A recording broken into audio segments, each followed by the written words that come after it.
Hello, hello, hello. This is Aaron Klein, otherwise known as the Invisible Paperclip. Alexander Supertramp is one of the names that I go by. I'm looking at this book called The Leader in You: How to Win Friends, Influence People, and Succeed in a Changing World. One of the things I want to make sure I talk about today is the situation that people are in the mental health community, family members of these patients, friends of these patients, the patients themselves that had just gotten diagnosed. They've just received a diagnosis that says, hey, you're going to be incapacitated at best for a large portion of the time you're awake on this wonderful organic spaceship flying through space called Earth. Um, Yeah, I think back to when I was originally diagnosed as bipolar type 1 with rapid cycling, and I had taken the lithium and I had not taken, I mean, literally taken it, and I think it spilled all the powder from the lithium carbonate capsules all over my suitcase at this YMCA camp. But so, yeah, anyways, I'll have some notes. I'm going to talk today a little bit about movement, diet, breath, the three critical components of any survival program that's being worked, and any good one or one that hopefully would be incorporated into another routine. We're looking at environment, the sun, movement, walking up and down the stairs, never giving up, surrounding yourself with good people, faith. It gets dark sometimes, but the morning comes, and don't you surrender, and you hold on, and just know that you are qualified. You may or you may not make it. You know, we're more than just statistics.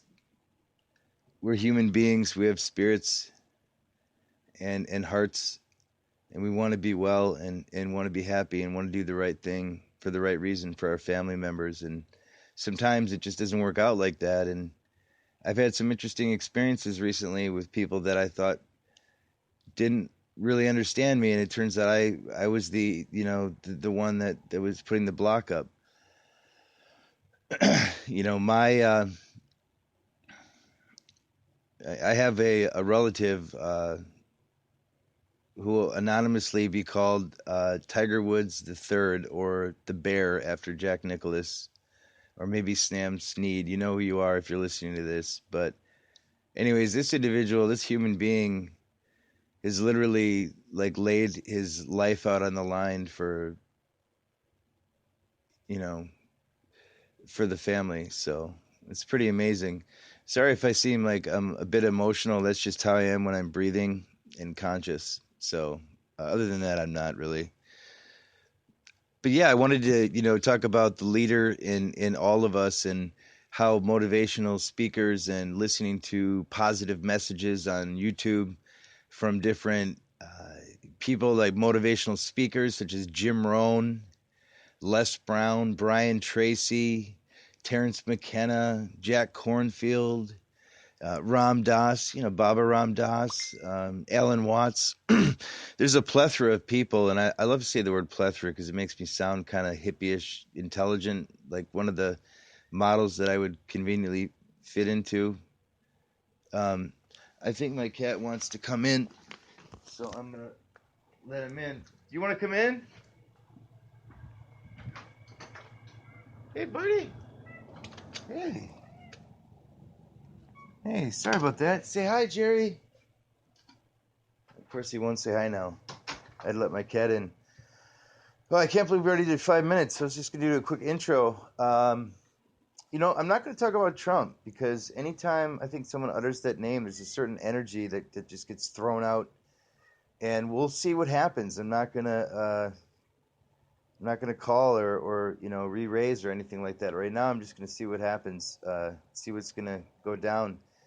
I'm going to be following in more in depth, and I apologize I don't have more feedback for this, but as far as the National Institute for Mental Health and the funding and all this mishmash of the new appointees and everything by the Trump administration. I'd like to, within the next few days, if not by the end of the business week, have a synopsis as to what issues may or may not be pressing or something that Trump would examine or dismiss or what have you, as far as legislation for people with disabilities and mental health conditions. So let's look at a program called Medi-Cal.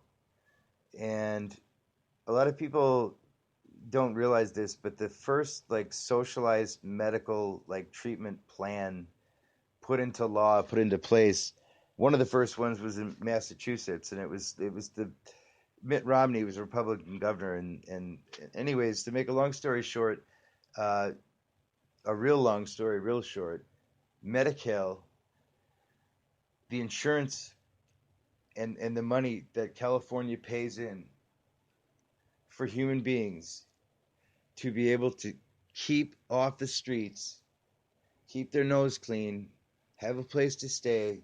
These are crucial things for anyone, especially with someone who has some instability and mental health condition going on. You want to have stable housing, you know, and it's one of the cities where, believe it or not, I mean, people complain about it, but it's one of the better cities that I know of, I've read about or experienced as far as overall competence and compassion in the treatment of mental health conditions.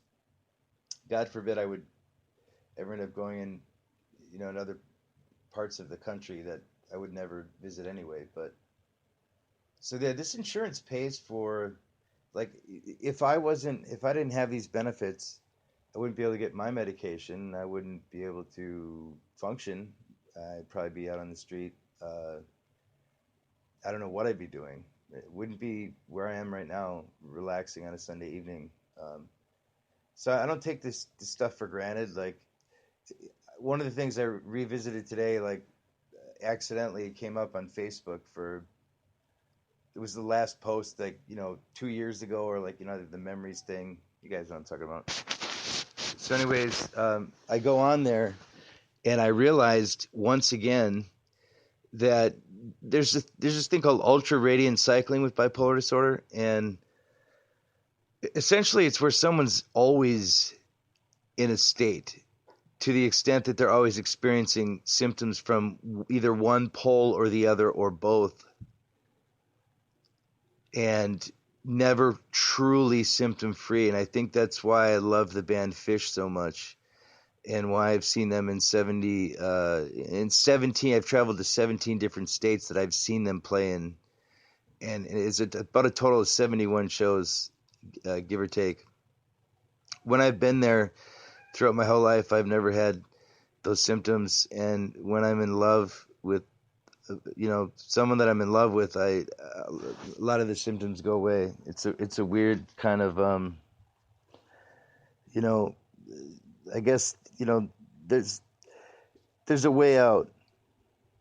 There's a way out. That's the bottom line. Somebody gets diagnosed, and I'm all over the map right now because I medicated before starting this podcast, so I'm in like 17 different places. It's like the planetary OG strains are well noted for being a little spacey, which I don't know if that's quite a medical term, but so yeah, it doesn't work for everyone.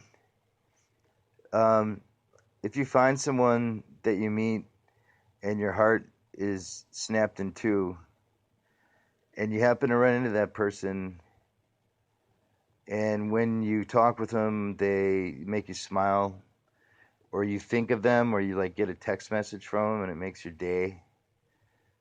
You know what I mean? It's just something that's just very difficult to describe, and I met someone like that, and it's probably, according to most logicians or most everyone, it might not be the greatest idea, but it's just one of those times where you only live once, right? I mean, isn't that what life's about sometimes? Go and try to get a girl that's out of your league.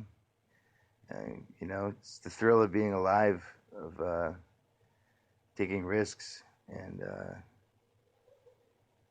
just putting yourself out there and, I mean, like, hey, I deal with this condition, but it doesn't consume me all the time, at least. And, you know, never give up. That's the best piece of advice I ever got. It was from my one of my literary agents. Never give up, and it's really simple and horrible, and at times it almost sounds like rude if someone's saying it to you and you're in a certain state of mind and you're hanging on for dear life. But mood states change. It gets dark sometimes, but the morning comes. Don't you surrender. You may or may not get there, but you have to know that you're qualified, and you hold out and you hold on, and you keep hope alive. Thank you. Keep hope alive.